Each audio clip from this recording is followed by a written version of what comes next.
We welcome you back to Night Talk, and we proudly welcome Rav Michael Laitman to the program. Dr. Laitman is president and founder of B'nai Baruch Kabbalah. And if you've seen the headlines of celebrities and Kabbalah and you've wondered what on earth they're into, this segment should offer you some help and some guidance there, because Dr. Laitman is the co-author of the new book, The Complete Idiot's Guide to Kabbalah. Doctor, it is a pleasure to have you with us. We appreciate your being here. It is a pleasure for me to be here.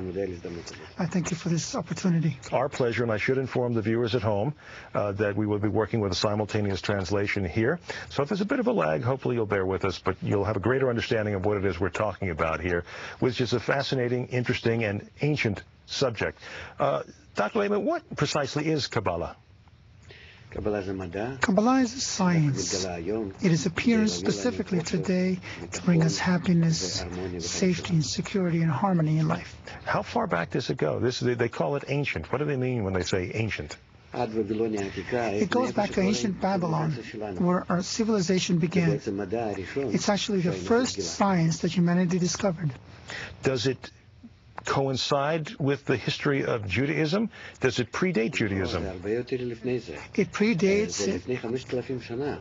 It started 5,000 years ago in ancient Babylon, where people wanted to build a tower up to the sky, where they wanted to disperse, where they stopped understanding each other. That's where Kabbalah started. All the religions, Judaism, then Christianity and Islam, started only 2,000 years ago. So Kabbalah predates it by 3,000 years. How is it related to Judaism, though? Because we perceive this as being not a branch of Judaism, but certainly intertwined with the Jewish faith. How so?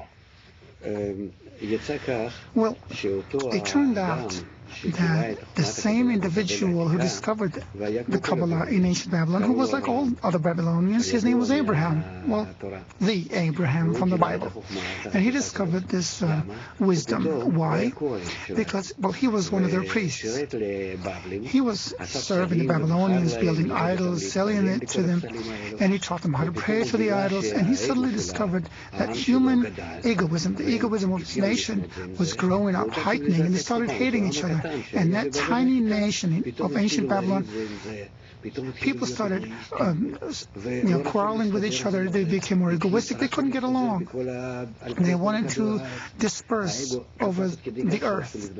The ego intensified so much that they wanted to build a tower up to the sky. So he started looking into where it was coming from. He was an educated individual. So he discovered that the growing egoism was specifically so he would rise above it and maintain the connections among all peoples. And then what we gain by doing that is that we rise in our harmony with nature to rise a higher level. So he gathered students and he taught them. There weren't many students, not many wanted to listen. But still, he started a group. And he left ancient Babylon and those who wouldn't listen to him, and he moved with his group towards what we now know as Israel. And in time, this group grew into the nation of Israel. So genetically, we are still part of that ancient Babylonian people. And the difference between us, today's Jews and the ancient Babylonians, is only in that we took the method of Kabbalah. For those who take that method and follow it or study it, is it something that is exclusive to Jews around the world, or is it more inclusive than that? No. Jews actually lost this method in time, along with the ruin of the Second Temple. This method was kind of put away and hidden, as Abraham wrote, and as the Book of Zohar, the Book of Radiance, wrote 2,000 years ago. It's written in the Book of Zohar that this method would go from person to person by a lineage of Kabbalists until this generation. It's even written specifically that from 1995 onwards, the wisdom of Kabbalah would begin to emerge and to appear to the whole world.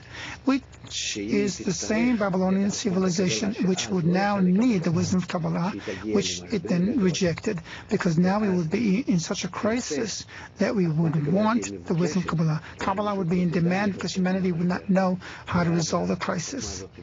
And then this wisdom will appear and bring happiness to humanity and balance. Is there one individual figure who occupies a position of leadership in Kabbalah?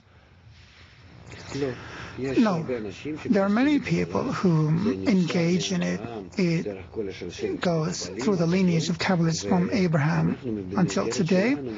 As part of our framework, we teach Kabbalah to approximately 2 million people worldwide. As I'm now using a simultaneous interpretation, I simultaneously interpret my lessons to 8 languages every day from our Ashlag Research Institute all over the world. In 47 countries, almost 2 million people study with us Kabbalah, and the wonderful thing about it is that it unites and connects everyone.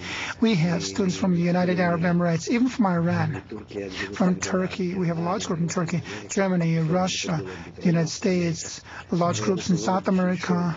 We feel no difference.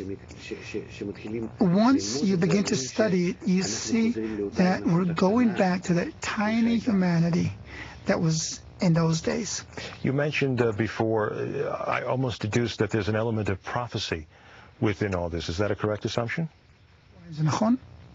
Well, yeah. The wisdom of Kabbalah talks about a process that the world has to experience, and what was written has happened so far.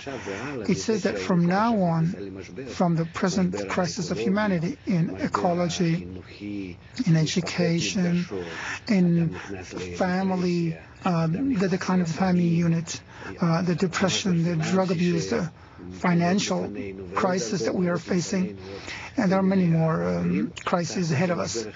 But it's all really one inclusive crisis to prove to us that the egoistic form of evolution that we've been applying throughout the generations has exhausted itself.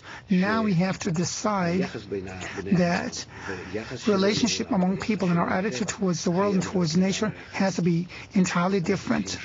We need to reunite into one big family, just as globalization is forcing us to do. We're going to take our first break, and I want to come back and talk about some of the efforts, some of the outreach, and some of the followers, some of whom are rather famous. Back once again, Rav Michael Laitman, the Complete Idiot's Guide to Kabbalah. We'll be right back.